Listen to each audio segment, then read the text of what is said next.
Prince of Persia continues the series' fun platforming adventure with a new story arc along with a new sidekick that helps you along a bit too much to the extent that you cannot die, cannot fail, which removes some of the fun. It also adds some new elements, new enemies, and a few new moves along with some powers that we'll discuss here. It is an open world with long draw distance, and it's also now cell shaded, which interjects new life into the series. You can still swing on poles. There's your sidekick Elka going along with you. Also swing along poles and jump between them. The prince makes a lot of things easy by adding animation and just spinning around for you. You can still crawl along walls and then carry Elka as you crawl along vines.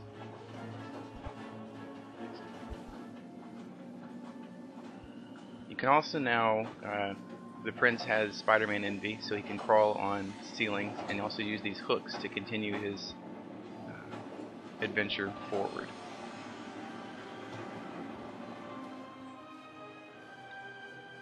A lot of the elements from the series used to be quite difficult. Now the prince just glides along these poles. You don't have to balance it all, he just does it for you.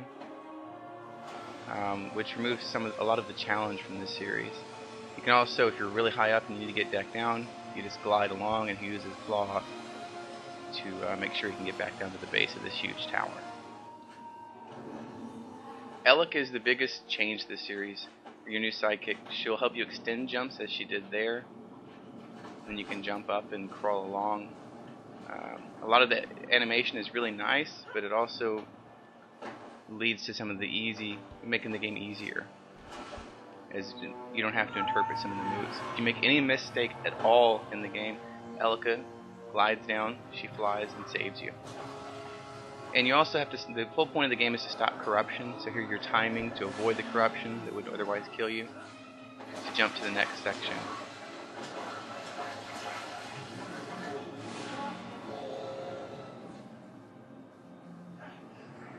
If you do fall into the corruption, you'd normally die, but Elka saves you again. She constantly saves you.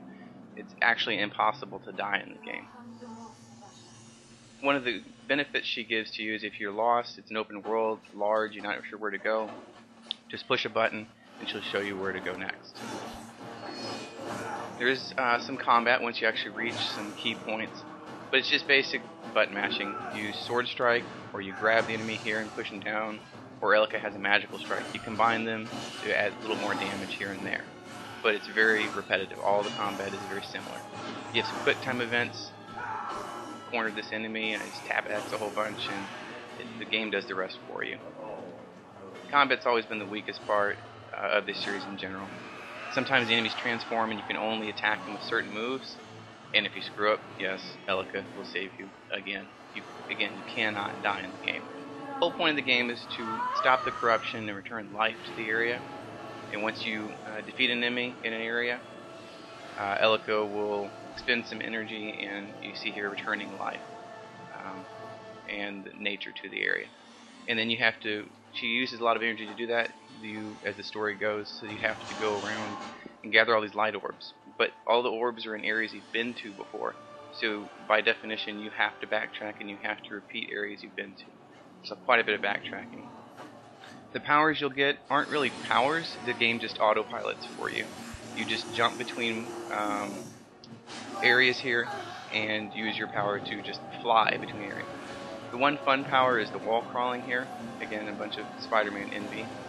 And you just guide him to avoid the cogs here, or the different things that get in your way, to ensure you don't fall off. But if you fall off, Elka will save you. A lot of it is just linked together too easily, though. You're just flying. All you're doing is flying. Well, what does flying have a point in doing platforming? It's not difficult at all.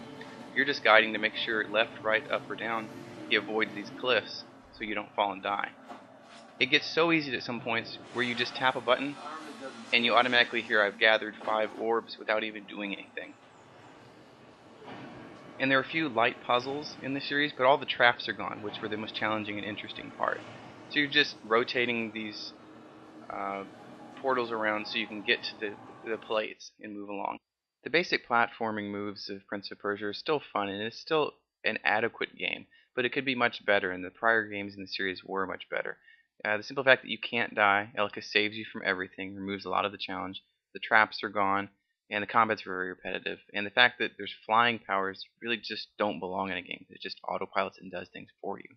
And in the end, this series would be much better served to not have these new elements in it. It would be just a much better game as the prior games were.